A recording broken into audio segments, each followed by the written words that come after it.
Shalom. Assalamualaikum warahmatullahi wabarakatuh.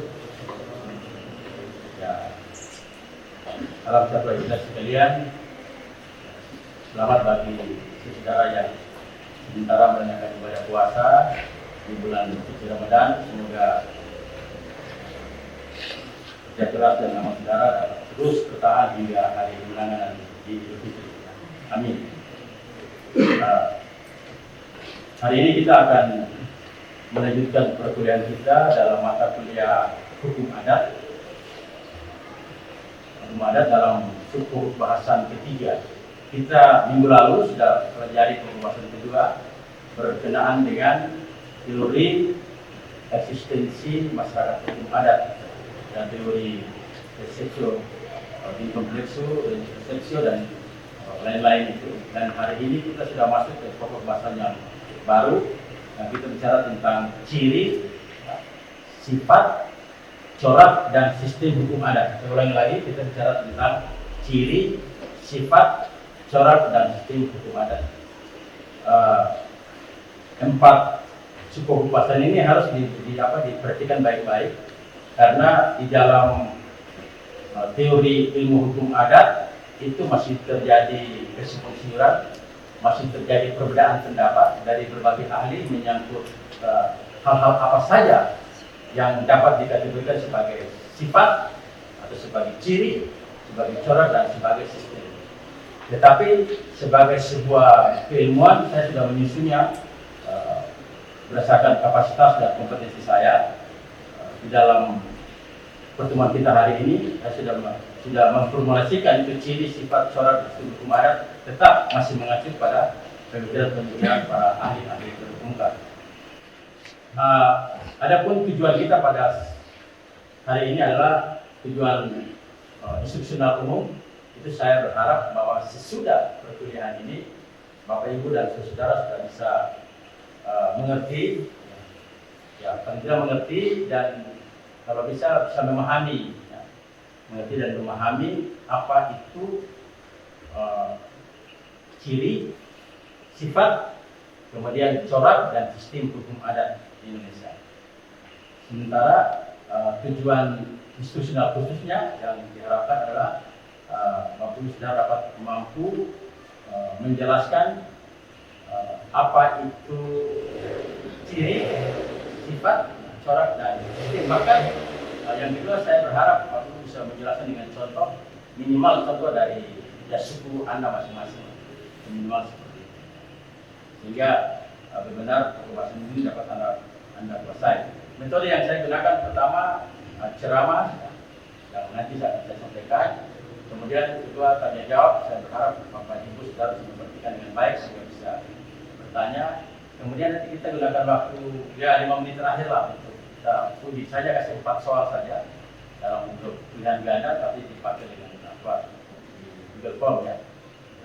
Untuk kita coba untuk Anda bisa menjawab dengan waktu yang sangat terbatas, jadi kecepatan juga dibutuhkan. Saya pikir itu pembukaan dari saya, dan mari kita memulai pertemuan kita pada malam hari ini. Saya izin bisa berdiri ya untuk menjelaskan secara singkat materi kita pada malam hari ini.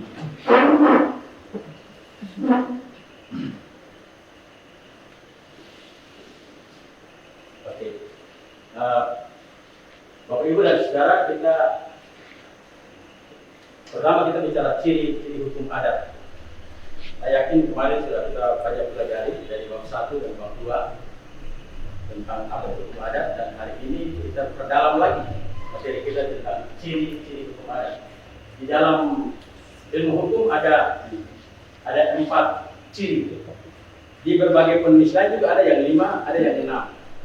Ada berbeda-beda. Tetapi saya sudah formulasikan menjadi 4 ciri hukum adat kita. Yang pertama, hukum adat itu tidak tertulis. Ya, 1, tidak tertulis. Yang kedua, dia harus taat pada norma atau kaidah. Dan yang ketiga ada pejabat adat atau hakim perdamaian. Dan 4, ditemukan dalam kearifan masyarakat. Jadi ada 4 hal. Saya ulangi lagi. Tidak tertulis, taat pada norma, pejabat adat, hakim perdamaian. 4, ditemukan dalam kearifan masyarakat.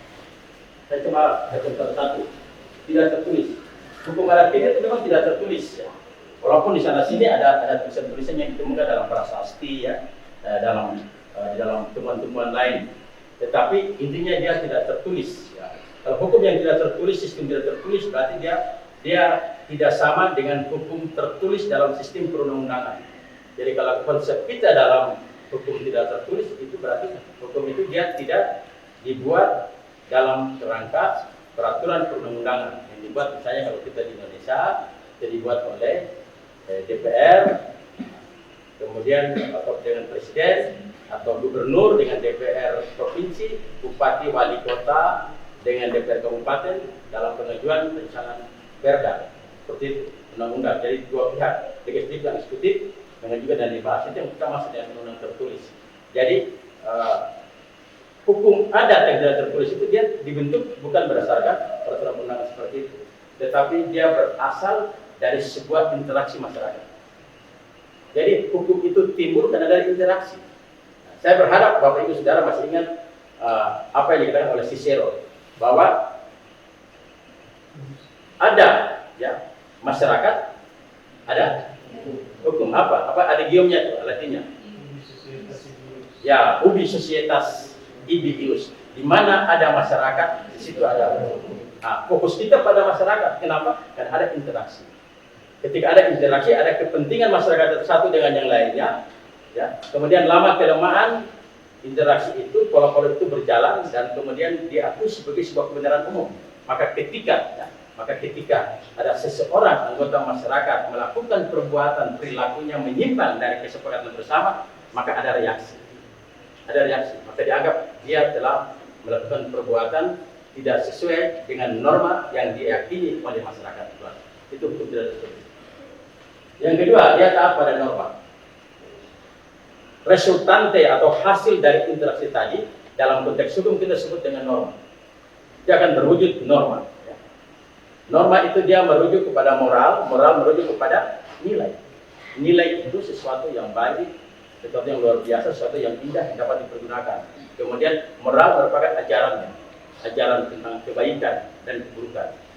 Tetapi ketika kita memulai melakukan perilaku, maka ada parameternya, ukurannya apa? Ukurannya adalah norma, kaidah. Artinya norma atau kaidah yang dipatuhi oleh masyarakat adat tadi itu dia berisi tentang ukuran baik dan jahat, baik dan tidak baik, benar dan salah. Sehingga parameter seseorang melakukan perbuatan melanggar aturan-aturan adat atau delik adat itu pun ada pada norma. Dan saya yakin saudara Bapak Ibu Saudara kalian sudah dapat di PIH dan PHI tentang belajar norma, kan ada norma agama, ada norma kesopanan, ada norma kesusilaan, ada norma hukum.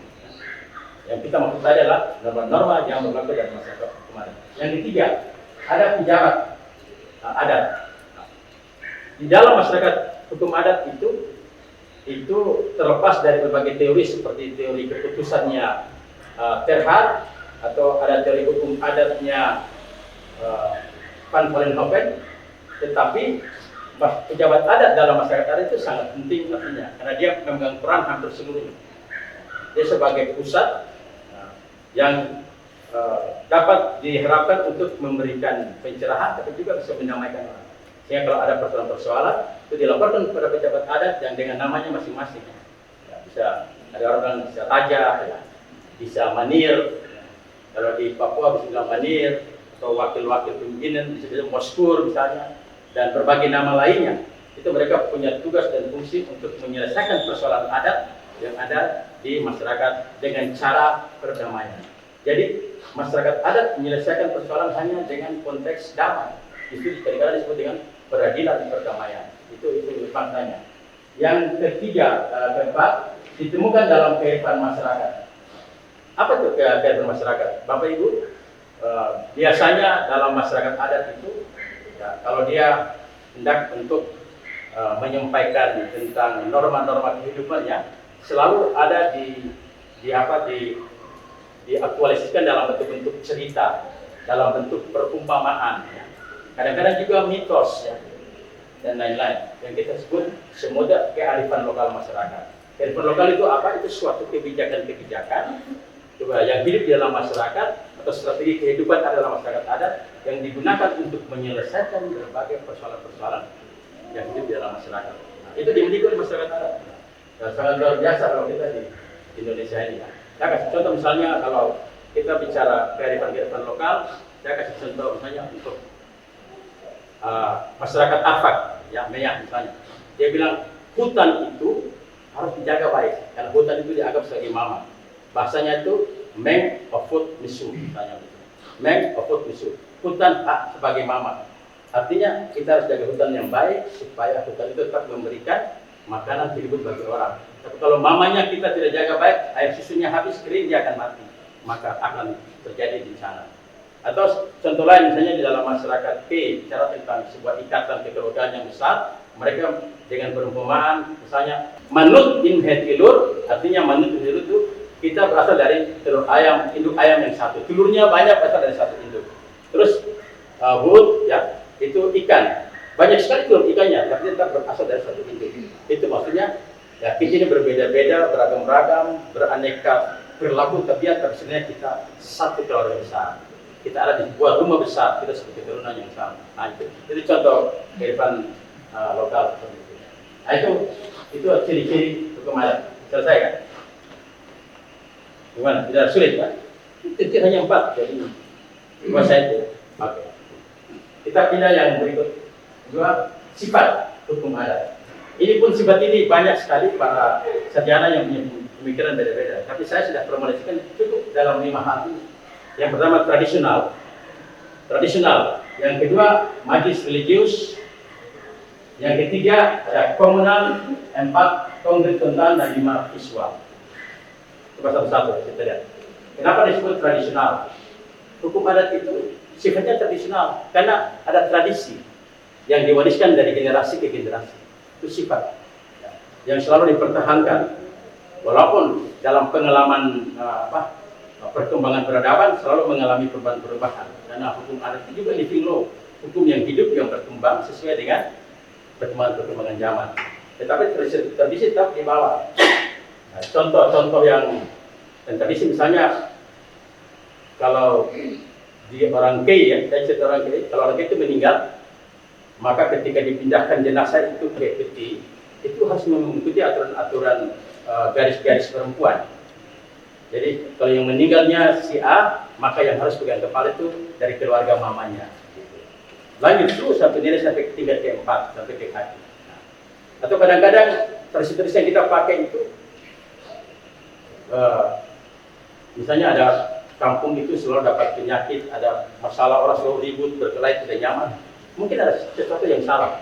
Kita harus memperbaiki keseimbangan alam itu dengan cara, misalnya orang disebut guri pohei. Pernah beberapa waktu lalu, tahun 2 tahun lalu dilakukan di Fakfak.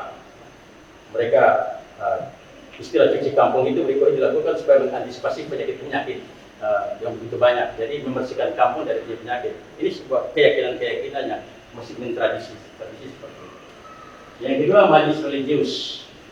Ada keyakinan masyarakat hukum adat itu bahwa kehidupan ini kan tidak mandiri. Kita tidak mandiri dalam kehidupan nyata, tapi selalu ada hubungannya dengan dunia gaib. Ya, dunia gaib. Ada hubungannya dengan makhluk astral. Ya.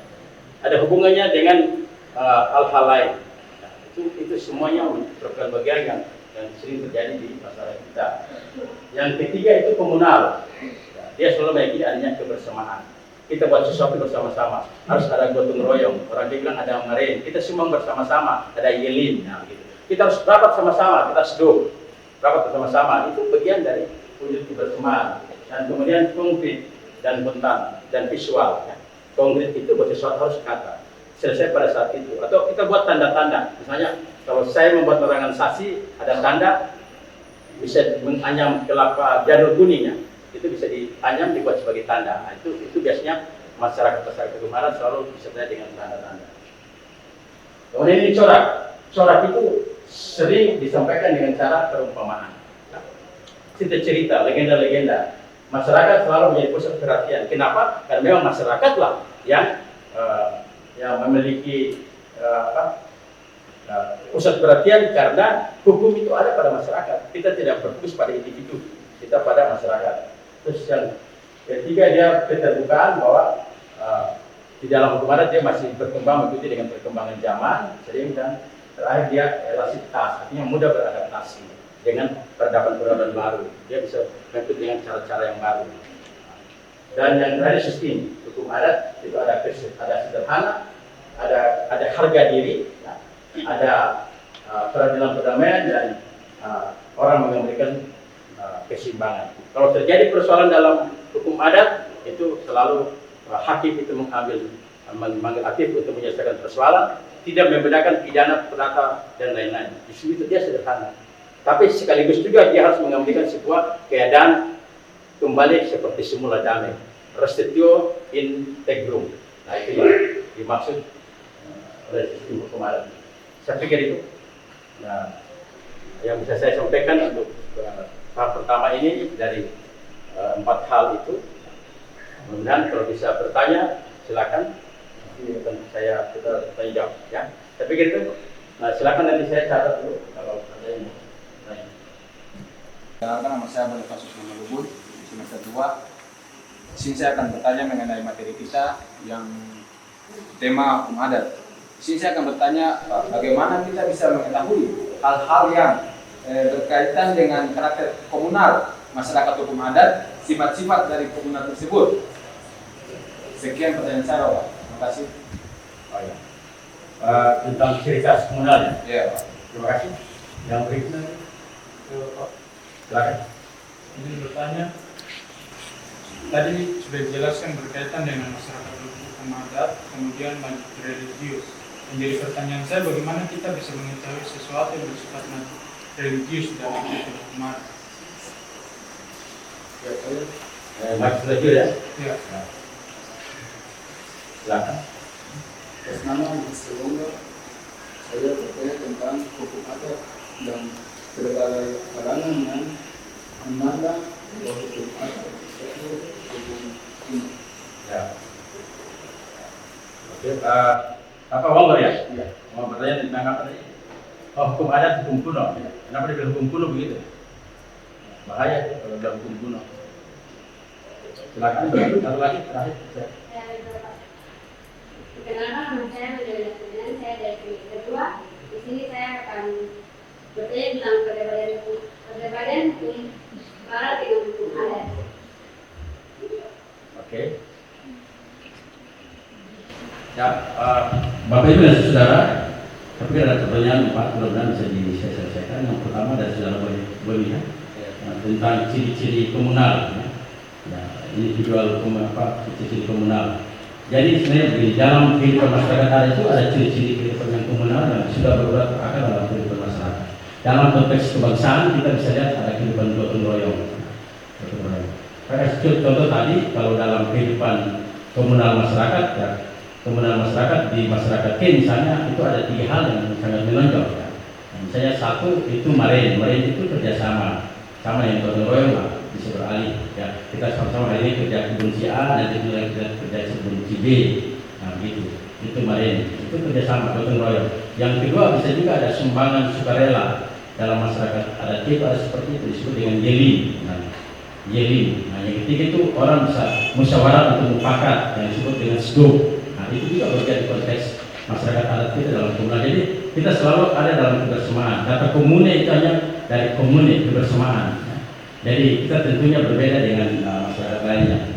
Kalau yang kedua tadi tentang religius ya, majlis religius, mediknya religius, religi itu berarti ada keyakinan tentang kekuasaan alam yang tentunya kita harus bedakan dengan agama. Justru itu kadang-kadang hukum adat yang kemarin saudara belajar itu ada berbagai teori, sepertinya Hasaid punya teori tentang teori exit, bahwa bukan hukum agama itu hukum agama mengikuti hukum adat, tidak, tetapi hukum adat harus mengikuti hukum agama. Itu kalau agamanya ya.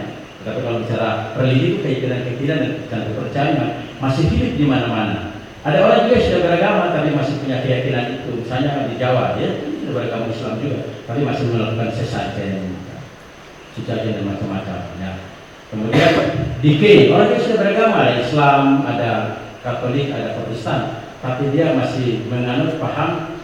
Tapi dikatakan itu sebenarnya tidak bertentangan, tapi dia katakan dia menyembah Tuhan, tetapi dia menghormati leluhur. Ya, itu. Jadi sop 2, Flurnit sop 2. Jadi menghormati leluhur itu juga bagian. Justru selalu lihat acara-acara itu masyarakat kita menganggap sirip pinang. Sirip pinang itu di dalam ada sirih, ada pinang, ada pohon gobang, ada tembakau dan sebagainya, itu sebagai sebuah tanda visual terhadap kondisi-kondisi majlis religius. Kenapa? Karena tadi kita yakin sekali antara kita dengan dunia gaib itu punya hubungan satu dengan yang lain. Kadang-kadang Anda berjalan terus sambil dikatakan, hati-hati, Anda tidak boleh lewat situ, kalau jangan ribut, situ pemali. Karena kita yakini ada roh di situ. Berarti itu kepercayaan animisme. Oh, Anda kesana tadi di batu besar itu, di pohon besar itu, Anda jangan kincing di situ misalnya. Hati-hati. Nah, itu berarti kita sudah punya keyakinan dinamisme. Jadi kadang-kadang roh-roh itu ya, selalu kita menganggap saling mempengaruhi kehidupan. Tetapi kalau menurut saya agama semakin kuat, ini semakin lemah. Yang ketiga tadi apa ya? Tentang soal kuno ya, Bongo ya. Ya memang banyak sarjana, banyak pakar bilang bahwa hukum adat itu hukum yang kuno, tidak usah lagi dipelajari, ngapain kita pelajari. Tapi saya mengatakan bahwa mereka tidak paham terhadap hukum adat. Berarti dia lupa akan budayanya. Ya, karena dia lupa hukum adat itu timbul dalam sebuah interaksi budaya, ada cipta rasa dan rasa itu berkembang. Nah, kemudian dia menciptakan norma-norma untuk menjaga keberlangsungan kehidupan. Ya, itu dalam hukum adat. Ya. Kalau norma-norma kan tidak bisa hidup begitu saja, tidak bisa ada turun dari langit, tidak bisa. Dia hanya hadir karena sebuah interaksi sosial masyarakat adat itu. Ya. Sehingga mungkin yang mengatakan kuno itu dia hanya baca bahwa kita belajar hukum adat itu belajar sejarah, tapi dia lupa bahwa kita bicara perkembangan kekinian itu harus dia punya dasar kuat pada akar sejarah masa lampau. Anda bisa tahu kalau sekarang peradilan kita bagus, dia tadi akan jadi mana masa lampau. Hukum kita sudah berkembang jauh dalam sistem hukum modern dan hukum kuno misalnya mulai dari zaman Hammurabi itu sudah ada Mesir kuno sampai sekarang. Itu juga bagian. Jadi bukan saya tidak sependapat itu, karena itu menurut saya hukum adat itu dia berkembang selaras seirama dengan peradaban masyarakat. Jadi masyarakat semakin modern, hukum adat yang modern juga. Ya? Dan yang terakhir tadi perbedaannya. Jelas sekali kalau perbedaan kita dengan hukum Barat, terutama hukum Eropa, harus ada dua hal itu. Kita bedakan antara Eropa kontinental, sistem sivilo dengan Anglo-Saxon. Kalau kita bicara perbedaan antara hukum adat dengan hukum Eropa, pertama, mereka kan bersifat individu, dia kan liberalis, individual, kapitalis lagi. Kalau kita bangsa Indonesia, kita kebersamaan, kolektivisme komunal, ya. Kebersamaan itu jauh lebih penting. Kebersamaan kita itu yang penting. Jadi kita bicara soal kebersamaan itu satu perbedaan. Perbedaan berikut bahwa dalam hukum Barat dia membagi-bagi banyak sekali hal-hal mengenai hak-hak kebendaan, hak-hak perorangan. Hukum adat tidak ada, semua sama. Hukum adat tidak bilang bahwa itu benda tak bertubuh, benda bergerak, benda tak bergerak, tidak. Semua benda. Ya. Kemudian hukum adat tidak membedakan juga sistem-sistem dalam peradilan, misalnya hakim peradilan harus pidana, perdata, atau negara tidak. Tapi dia menganggap semua adalah sama, menyelesaikan sebuah persoalan. Kenapa begitu? Karena konsepsi dalam masyarakat hukum adat dan sistem hukum adat itu dia mengembalikan keseimbangan. Keseimbangan itu yang diganti, bukan kita menghukum orang kemudian pakai sistem modern itu mata ganti mata, mulut ganti mulut, misalnya nyawa ganti nyawa, tidak seperti itu. Jadi perbedaan dasarnya ada di situ. Dan kalau membilang kemiripan, kita sebenarnya punya kemiripan hukum adat itu dengan sistem Anglo-Saxon. Hanya bedanya kalau di Anglo-Saxon itu kan tingkatan hakim itu sudah modern, walaupun dia hukum tradisional dari Inggris kemudian dikembangkan, tetapi sudah modern. Jadi hakim itu dia akan memutuskan mengikuti hakim terdahulu, tetapi apa yang dia perbuat itu berdasarkan hukum yang hidup di tengah-tengah masyarakat. Nah, hukum yang ada living law, bukan law on the books, bukan hukum yang ada dalam undang-undang. Nah, jadi pemahaman mereka itu hukum itu sebenarnya ada di tengah-tengah masyarakat. Law is society itself. Jadi ada seperti hukum bukan di sini. Tapi kalau kita Indonesia kan tidak begitu. Kita ada di dalam undang-undang karena kita menggunakan sistem Eropa kontinental atau sistem. Tapi gitu ya. Saya pikir itu Bapak Ibu dan Saudara dari pertanyaan yang luar biasa tadi itu sudah menjawab singkat. Nanti juga ada tugas-tugas lah nanti kita diskusikan dalam pertemuan yang lain tentang diskusi kita lebih memperdalam lagi tentang karakteristik. Saya akan kasih tugas juga kepada Bapak Ibu akan Bapak Ibu nanti coba mengkaji lebih jauh tentang tadi mulai dari ciri, sifat, kemudian corak dan sistem hukum adat yang di awal tadi saya katakan bahwa terjadi perbedaan di masing-masing para sarjana hukum Indonesia atau para pakar-pakar kita, baik pakar hukum barat seperti Van den Berg atau Terhad, Van Vollenhoven dan teman-temannya, atau yang Indonesia seperti Hasairi dan teman-teman, itu masih banyak terjadi perbedaan yang mungkin kita diskusikan supaya kita bisa mendalami lebih baik. Menurut saya, walaupun sejarah itu berbeda-beda, tetapi kan alasnya sama. Satu dia bicara tentang bagaimana hukum adat itu berlaku di Indonesia. Saya pikir itu dan dalam akhir pertemuan kita akan lakukan tes ya. Jadi Bapak Ibu sekarang bisa buka HP-nya, saya kirim linknya. Nah, kita coba dulu. Oke, Bapak Ibu, saya pikir waktu kita beberapa saat lagi berakhir, kita melakukan tes hanya melihat sejauh manakah pemahaman saudara terhadap materi yang tadi saya berikan, dan dari hasil Google Form ini yang masuk itu 20 orang ya, 20 orang yang berhasil masuk di Google Form, dan 8 itu benar semua, 8 orang, kemudian 6 orang benar 3. Tapi kalau dari 20 orang berarti sudah lebih dari 50% itu nilainya di atas 60%, berarti sudah memuaskan lah, ini Anda sudah bisa dianggap dari 20 orang kita sudah bisa memahami yang lain. Mungkin yang tadi yang berapa persen yang belum itu karena keterlambatan, kelincahan dalam menggunakan peralatan.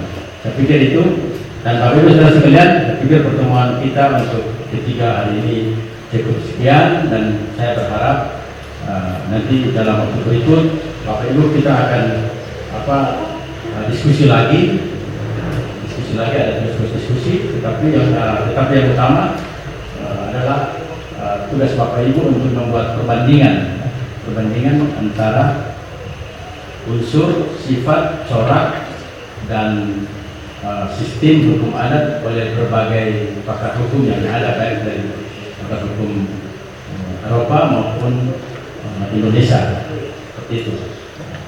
Kemudian nanti dipresentasikan itu, dan nanti kita akan ketemu lagi dalam pertemuan minggu depan dalam materi struktur masyarakat hukum adat dan organisasi hukum adat. Nanti dalam struktur kita akan membahas minggu depan menyangkut masyarakat hukum adat, ya, mulai dari kita bicara soal kekerabatannya sampai organisasi-organisasi. Ya. Saya pikir itu mudah-mudahan apa yang sebenarnya pada malam hari ini memberikan berkah bagi kita semua, sehingga bisa menjadi mahasiswa bahkan pengembangan hukum adat ke depan yang jauh lebih baik. Sekian, terima kasih. Assalamualaikum warahmatullahi wabarakatuh. Selesai. Selamat malam.